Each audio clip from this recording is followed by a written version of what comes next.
The transport ship shook as it passed through the docking field of Prime. Grace pressed her forehead against the cold window and watched the massive station grow larger. It was a city floating in space, built from the joined efforts of 12 different species. Lights blinked across its surface like stars that had fallen and gotten stuck.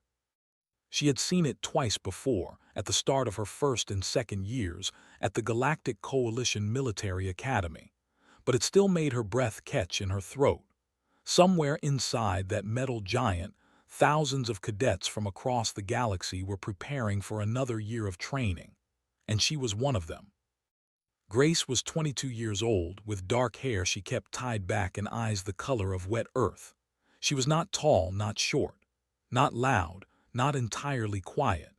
She was the kind of person you might walk past without noticing, and she preferred it that way. The only unusual thing about her was the tattoo on her right forearm, but she always kept it covered with long sleeves. The transport landed with a gentle bump. Grace grabbed her bag and joined the flow of cadets moving toward the exit. Around her, she heard a dozen different languages being translated by the small devices everyone wore behind their ears. A group of cadets floated past, their silver skin reflecting the lights. An instructor watched the new arrivals with 4 unblinking eyes. And then there were They stood in a group near the main corridor, tall and covered in green and brown scales. Their eyes were yellow with slit pupils, and their faces showed no warmth. They had been part of the coalition for over 1,000 years. They considered themselves the greatest warriors in known space, and they did not like sharing that title. Grace kept her head down and walked past them. She had learned in her first year that the best way to deal with was to stay invisible.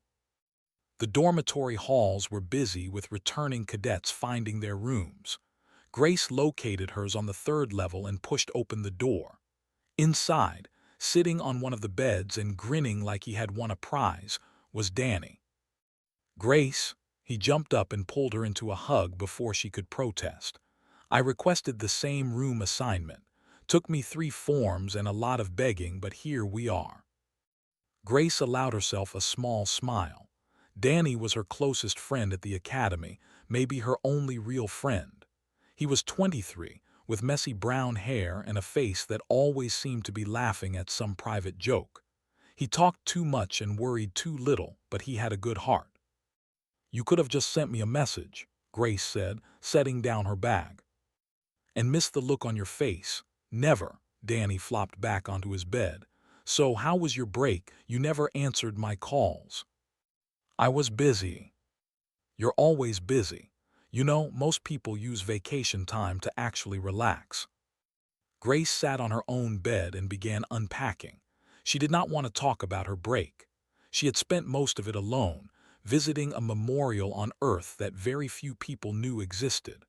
A memorial with 7 names carved into black stone. The door opened again, and a 3rd figure entered. She was, with skin like polished silver and large dark eyes. She moved without making a sound, as her species always did. "I am Myra," she said simply. "I have been assigned to this room." Danny sat up with interest. "A roommate? Nice. I'm Danny and this is Grace. She doesn't talk much, but she's good people." Myra looked at Grace for a long moment, as if she was reading something written on her soul. Then she nodded and moved to the 3rd bed without another word. The first week of the new term passed in a blur of classes and training sessions. Grace threw herself into the work as she always did. She scored high in combat simulations, strategy exercises, and endurance tests. She did not seek attention, but her results spoke for themselves. It was after one such simulation that trouble found her. She was leaving the training hall when a shadow fell across her path.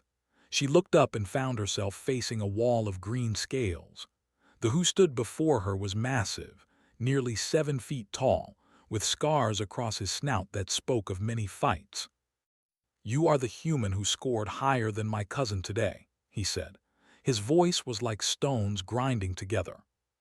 Grace recognized him. Al, a 4th-year cadet from one of the most powerful military families. His reputation was well known. He enjoyed hurting those he considered weak, and he considered all humans weak. "I just did my best," Grace said quietly. "I meant no disrespect." "Your best?" Al let out a sound that might have been a laugh. "Your species has been crawling through space for barely 40 years. You are children playing at war. You do not belong here." Other cadets had stopped to watch. Grace could feel their eyes on her. She knew what they expected. They expected her to back down, to apologize, to make herself small. That was what humans usually did when faced with anger. But Grace was tired. She had spent 2 years making herself invisible, 2 years swallowing insults, 2 years pretending she did not hear the whispers about her species. Something hard and cold settled in her chest. "I earned my place here," she said, meeting his yellow eyes, "the same as anyone else." For a moment, surprise flickered across Al's face. Then it was replaced by something darker. He stepped closer, close enough that she could smell the sharp scent of his scales. "We will see how long you last, little human," he hissed. "We will see." He turned and walked away, his two companions following. The watching cadets quickly found other places to be. Danny appeared at her side, his face worried. "Grace, what were you thinking? That's Al. His family has been producing generals for 600 years. He could make your life here very difficult." Grace watched the disappear around a corner. Her hand moved unconsciously to her right forearm, pressing against the hidden tattoo beneath her sleeve. "Let him try," she said softly.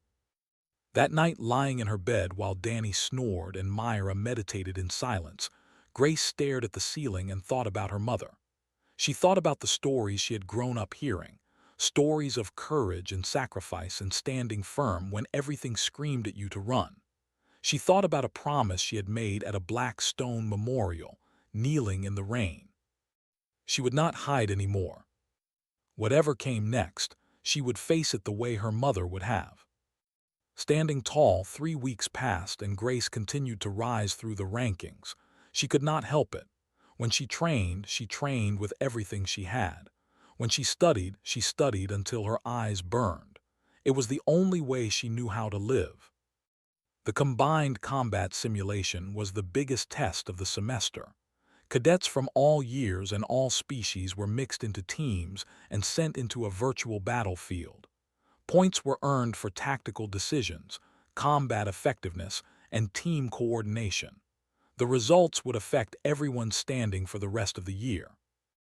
Grace's team included Danny, 2 nervous first year, and a silent named who clearly wished he had been assigned anywhere else. Their opponents included Al's younger cousin, a cadet named who had inherited his family's pride but not their skill. The simulation lasted 4 hours. When it ended, Grace's team had won by a significant margin. She had made most of the key decisions, identified enemy weak points, and kept her team alive when others fell. The instructors noted her performance with approval. Did not take the loss well. He complained loudly that the simulation had been unfair, that the humans had cheated somehow. But the numbers did not lie, and his complaints only made him look worse. Grace knew there would be consequences. Al would not let this insult to his family pass. She was right. That evening, the common hall was crowded with cadets eating dinner and talking about the day's results. Grace sat with Danny and Myra at a small table in the corner, trying to stay out of sight. But when she rose to return her tray, a large hand grabbed her shoulder and spun her around. Al stood there, his yellow eyes burning with anger.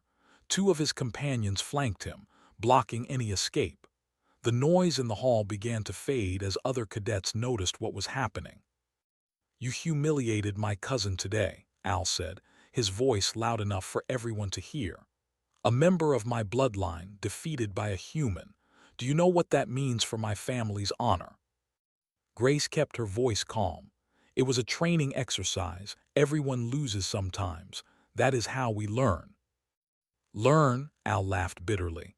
"What can a human teach ya? Your species was still fighting with primitive weapons when mine was building empires across the stars. You are nothing. You have always been nothing.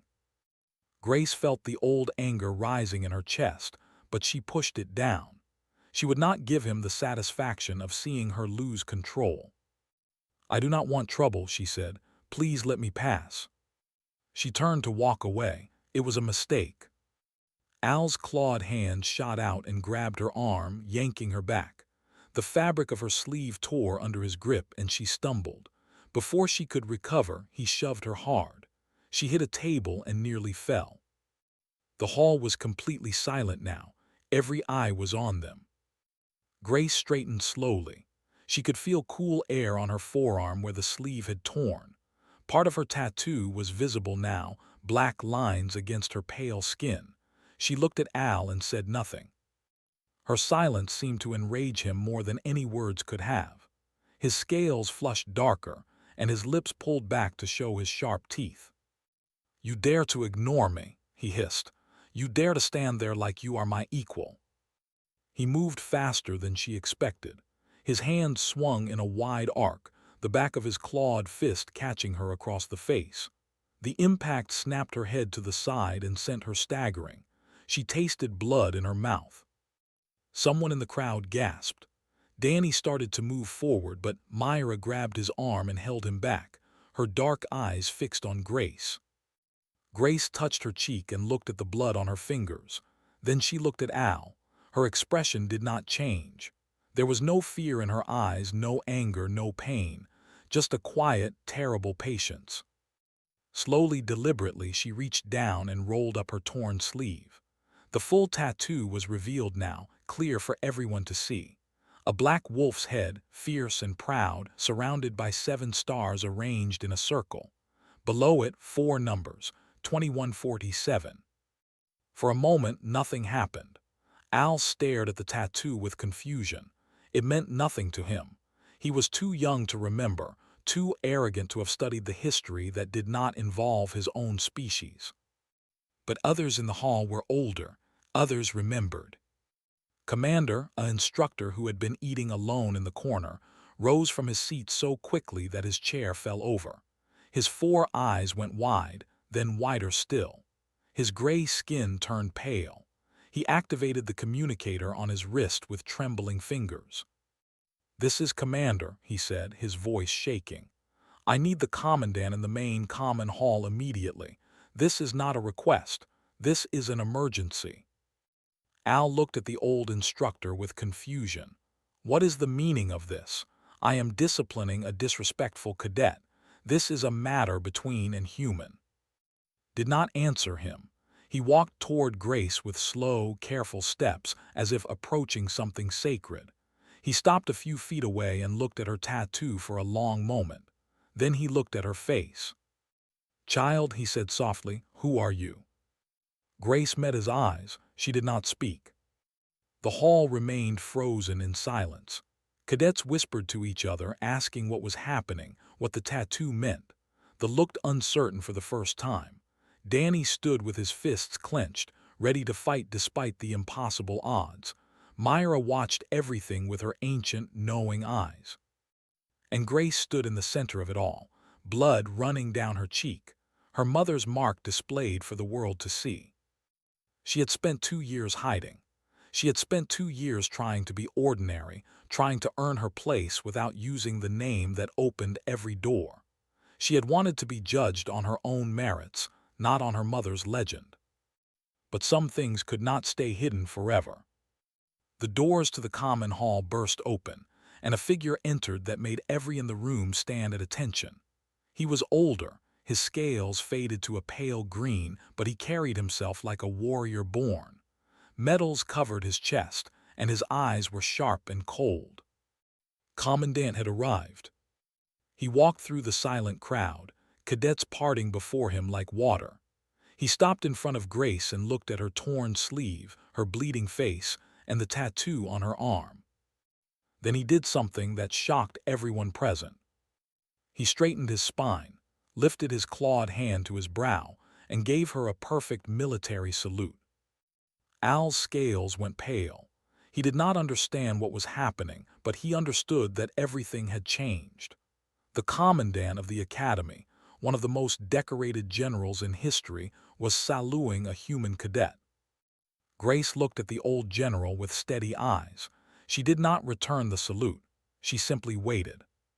"So," said quietly, "the wolf has finally shown her teeth." Silence in the common hall was absolute. No one moved. No one even seemed to breathe. Every eye was fixed on the impossible scene unfolding before them. Commandant, a living legend of military history, saluting a bleeding human cadet. Al found his voice first. "Commandant, I do not understand. This human was disrespectful to my family. I was simply teaching her the proper place of her species." Turned to look at him. The old general's eyes were cold enough to freeze fire. He did not speak for a long moment, and in that moment, Al seemed to shrink despite his massive size. "You struck this cadet," the commandant said. "It was not a question." Yes, Commandant, but she." "You struck a bearer of the honor mark." The words fell into the silence like stones into still water. Ripples of confusion spread through the watching cadets. Some of the younger ones looked lost, but the older cadets and instructors reacted as if they had been struck themselves. Al's voice trailed off. His scales were now completely pale. Turned back to Grace. He studied her tattoo with the careful attention of a scholar examining a sacred text. The wolf's head, the 7 stars, the numbers 2147. "For those of you too young to remember," the commandant said, his voice carrying to every corner of the hall, "I will explain what this mark means." He began to pace slowly, his hands clasped behind his back. Every cadet watched him in fascinated silence. 12 years ago, the Devourer swarm came. They appeared without warning at the edge of Coalition space and began to consume everything in their path. Planets, stations, ships, people. They did not negotiate. They did not stop. They simply destroyed. He paused, letting the weight of those memories settle over the room. Their first major target was Station, a refugee center in the outer territories. 4 million civilians were trapped there, waiting for evacuation ships that were still days away. Coalition forces were overwhelmed. Our fleets were scattered, our defenses broken. There was no one to save them. The commandant stopped packing and stood before the crowd like a teacher before a class. No one except 7 human soldiers who happened to be nearby on a reconnaissance mission. Alpha Force 7th Division, call sign Wolf Pack. They were not ordered to defend. They were told that any rescue attempt would be suicide. They were advised to retreat and save themselves. His voice grew heavier with each word. They refused. They flew to Station and positioned themselves at the main access corridor, a narrow passage we now call the Breach. And they held it. 7 humans against the endless tide of the Devourer swarm. For 19 hours they held the line. Murmurs rippled through the crowd. Some of the cadets had heard this story before, but hearing it from the commandant made it feel new and terrible. "Military analysts have studied that battle countless times," continued. "The mathematics say what those 7 soldiers did should have been impossible. They killed over 1,800 Devourer drones. They bought enough time for every civilian on that station to escape. 4 million lives saved because 7 humans refused to run." He turned to Grace. "The tattoo this cadet bears is the mark of the honor. It is given only to the survivors of that battle and to the direct family of those who died. Only 6 living beings in this galaxy are authorized to wear it. It is considered one of the highest honors any soldier in Coalition history has ever earned." Looked at Grace with something close to reverence. "Now, Cadet, I must ask you directly, which member of the Wolf Pack was your family?" The entire hall held its breath. Grace stood straight despite her bleeding cheek. Her voice was quiet but steady, and it carried to every ear in that silent room. "Lieutenant Commander, call sign Apex Wolf." She led the defense of the breach. A sound went through the crowd, a collective intake of breath. Even those who had not known the full story recognized that name. was not just a member of the wolf pack. She was its leader. She was the last to fall, the one who had held the line alone for the final 2 hours while her team lay dead around her. She was a legend. Commander lowered his head in respect. Several other instructors did the same. Even some of the cadets looked shaken. Spoke again, his voice soft now. I met your mother once at a coalition summit 3 years before the breach. She was young then, barely older than you are now. I remember thinking that she was too small, too quiet, too human to be a real soldier. He shook his head slowly. I have never been more wrong about anyone in my long life. When I heard what she did I wept. Do not weep easily, Cadet, but I wept for her courage and for my own foolish assumptions. He turned to face Al, and his voice hardened like steel. You have struck the daughter of, you have drawn blood from someone who carries the honor mark. Under coalition military code, this crime carries severe consequences. Expulsion at minimum. Criminal charges are possible. Al looked like he might be sick. His companions had already stepped away from him, distancing themselves from his disaster. But more than the legal consequences, the Commandant continued, you have revealed your own character tonight. You saw someone you believed was weak, and you attacked. You saw someone you believed had no powerful friends, and you struck without hesitation. This is not the behavior of a warrior. This is the behavior of a coward who only fights battles he thinks he cannot lose. Al opened his mouth to protest, but no words came out. The irony, said coldly, is that you attacked the one human in this academy who had every right to wear her heritage like a crown. The one human whose family name would make generals bow, and she never used it. She never demanded special treatment. She never asked for recognition. She came here to earn her place on her own merits, just like any other cadet. He looked at Grace with obvious admiration. That young Al is true strength. That is what a real warrior looks like. Grace listened to his words without expression. The blood on her cheek had begun to dry, a dark line across her pale skin. She looked at Al, at his pale scales and his trembling hands, and she felt something unexpected. She felt sorry for him. Not much. He had been cruel and arrogant and everything she despised, but she saw in his eyes the sudden understanding that everything he believed about himself was wrong. She saw the collapse of his certainty. She saw fear. And she remembered something her mother used to say, late at night when Grace was young, and asked why she kept fighting when it hurt so much. The measure of a warrior is not who they can defeat. It is what they choose to protect, even their enemies when the fight is over. Grace took a deep breath and made a decision. Commandant, she said. Turned to her with respect. Yes, Cadet. I have a request, sir, about Al's punishment. The hall went silent again, waiting. Grace looked at the terrified who had struck her, and she spoke the words that would change everything. Before Grace could speak her request, she needed them to understand.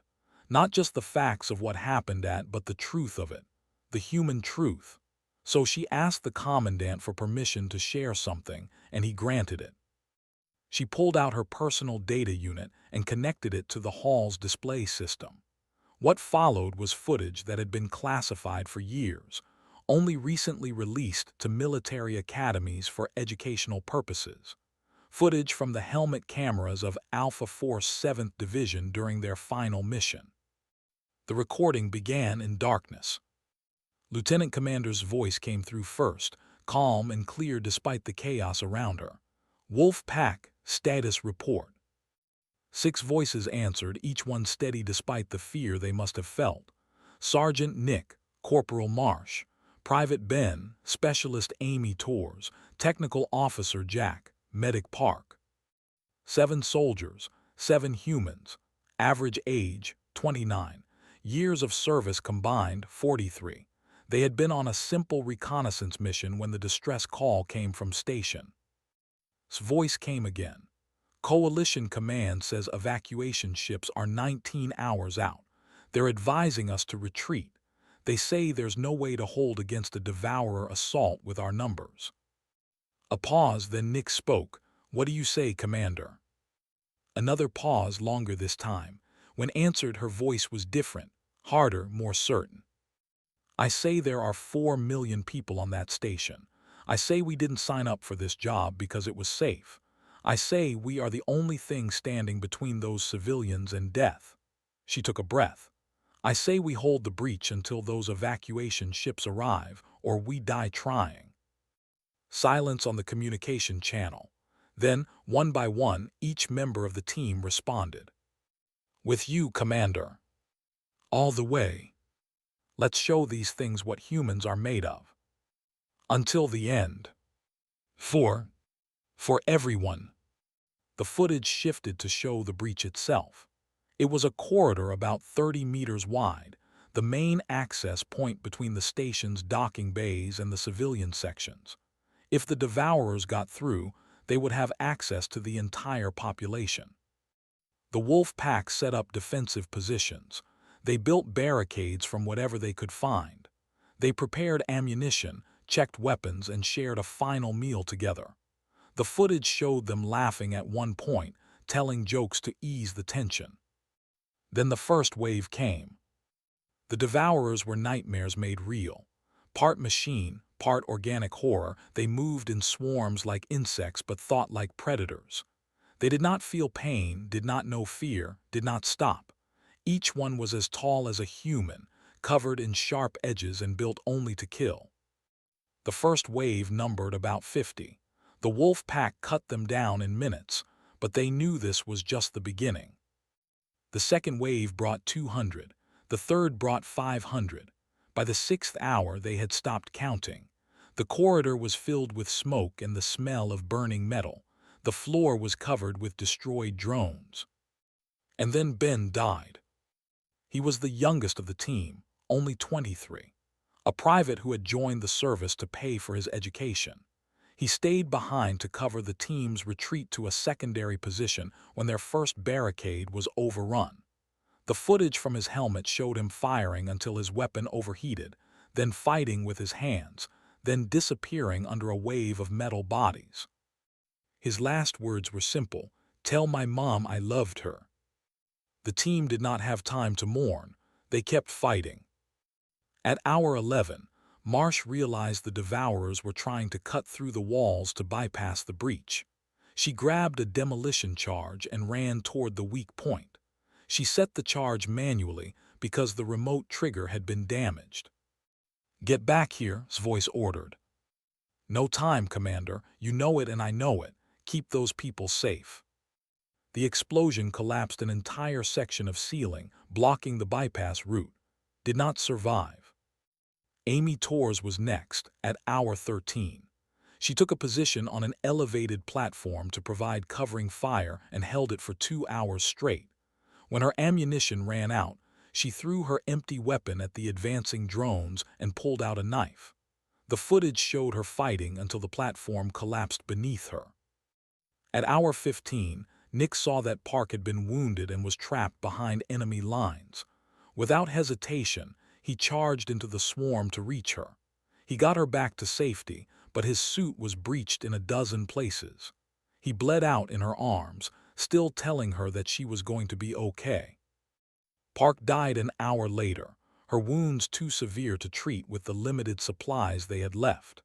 She spent her last minutes patching up Jack's injuries and refused to let anyone waste supplies on her. "Save it for someone who can still fight," she said. At hour 17, only 2 remained, and Jack. They stood back to back in the center of the breach, surrounded by mountains of destroyed drones. Both were wounded, both were exhausted, both were still fighting. Jack's weapon jammed at a critical moment. He looked at with eyes that knew what was coming. "It's been an honor, Commander." "The honor was mine, Jack." He picked up a piece of metal debris and charged the nearest cluster of drones. He took 11 of them down before he fell. Stood alone. The footage from the final 2 hours was difficult to watch, fought with a precision and fury that seemed beyond human capability. She moved through the drones like a force of nature, her weapon an extension of her will. At one point her radio crackled. Coalition Command was asking for status. She laughed. Status? I'm alone, I'm almost out of ammunition, and there are about 1,000 of these things between me and a nice long rest. But those evacuation ships better be close, because I'm running out of things to throw at them. A pause from command. Then, evacuation ships are docking now. Civilians are boarding. You did it, Lieutenant Commander. You held the line. Laughed again, but this time it sounded tired. We held the line. Remember their names. Marsh, Tors, Park. They're the real heroes. And command responded. The name will never be forgotten. The final minutes of footage were grainy and interrupted by damage to the recording equipment. They showed still fighting, still standing, even as the drones closed in from every direction. Her weapon fused to her hands from the heat. Her armor was torn apart, but she did not fall. Not until the last civilian ship was confirmed away. Not until her mission was complete. When coalition reinforcements finally fought their way to the breach, they found her body standing upright, held in place by the piled drones she had destroyed. Her eyes were still open, still fierce. Around her lay over 200 destroyed enemies. The military analysts studied the battle for months. They calculated trajectories, analyzed tactics, measured the impossible. In the end, their conclusion was simple. What Alpha Force 7th Division accomplished at the breach of should not have been possible. The numbers did not support it. The physics did not explain it. The only explanation was the humans themselves, their refusal to give up, their determination to protect people they had never met, their willingness to die for something greater than themselves. The footage ended. The common hall was silent. Cadets of every species wiped their eyes, even the looked shaken. Commander was openly weeping, his 4 eyes streaming with tears. Grace turned off the display and faced the crowd. Her cheek was still bleeding. Her voice was still quiet, but everyone listened as if she held the secrets of the universe. That was my mother, she said simply. That is who she was, and that is why I carry this mark. She looked at Al, who had not moved through the entire recording. His scales were gray now, all color drained away. He looked like a different person than the arrogant bully who had struck her just an hour ago. Now, Grace said, let me tell you what I want to do about what happened tonight. Grace looked at the faces around her. Cadets from 12 different species, all watching, all waiting. She saw respect in some eyes, curiosity in others, and in a few, the same old suspicion and dislike. That was fine. She did not need everyone to like her. She turned to Commandant. Sir, I do not want Al expelled. A murmur ran through the crowd, raised one scaled brow. You do not. The law is clear on this matter, Cadet. He assaulted a bearer of the honor mark. The minimum punishment is removal from this academy. I understand, sir, but I am asking for an exception. Why? The commandant seemed genuinely curious. Grace took a moment to gather her thoughts. She glanced at Al, who was staring at her with confusion and what might have been the beginning of shame. Because my mother did not die so that I could use her name as a weapon, Grace said. She did not hold the breach so that her daughter could destroy the career of someone who insulted her. That would make her sacrifice smaller. It would turn her courage into just another tool for revenge.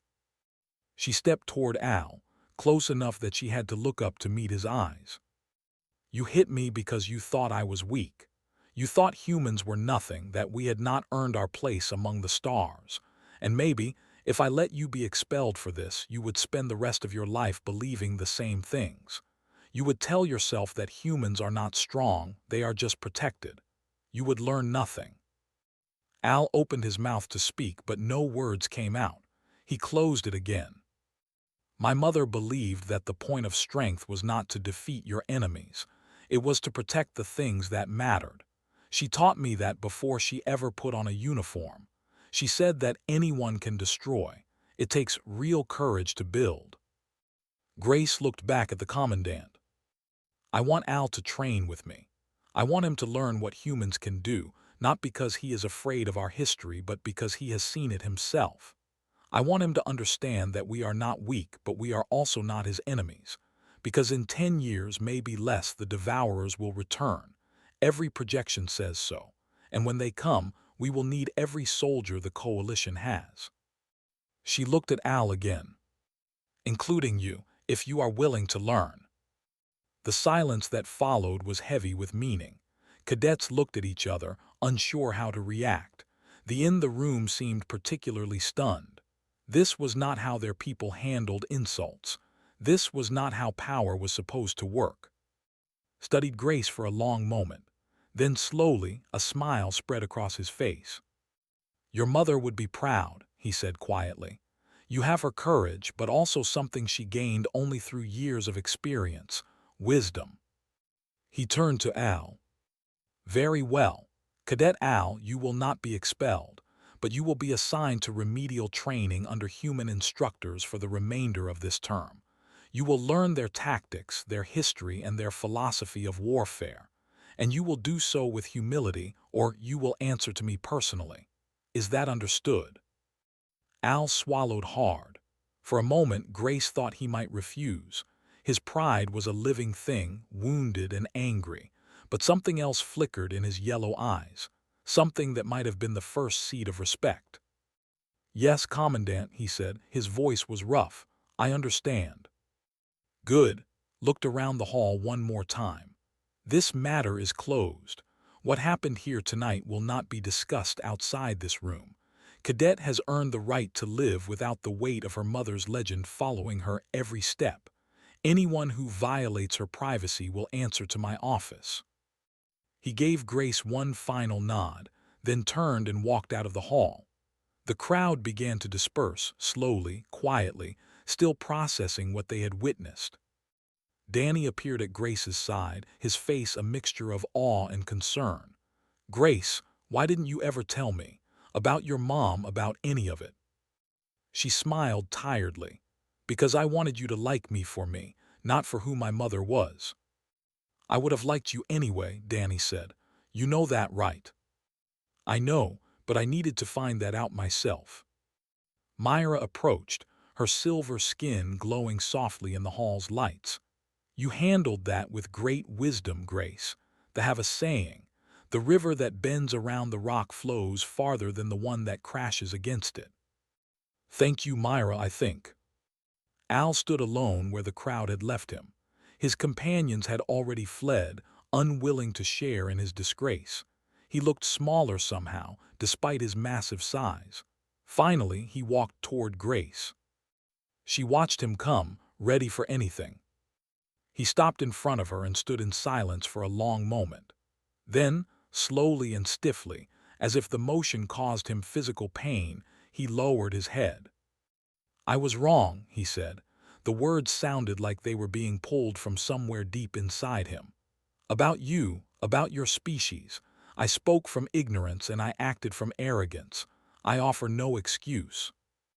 Grace nodded. That is a start. Your mother, he hesitated. I have heard the stories of the breach since I was a hatchling. I never knew that one of those soldiers had a daughter. I never thought about them as real people with families. I only thought of them as legends, myths. They were real, Grace said. All 7 of them. They had families and friends and dreams. They were scared and tired and they fought anyway.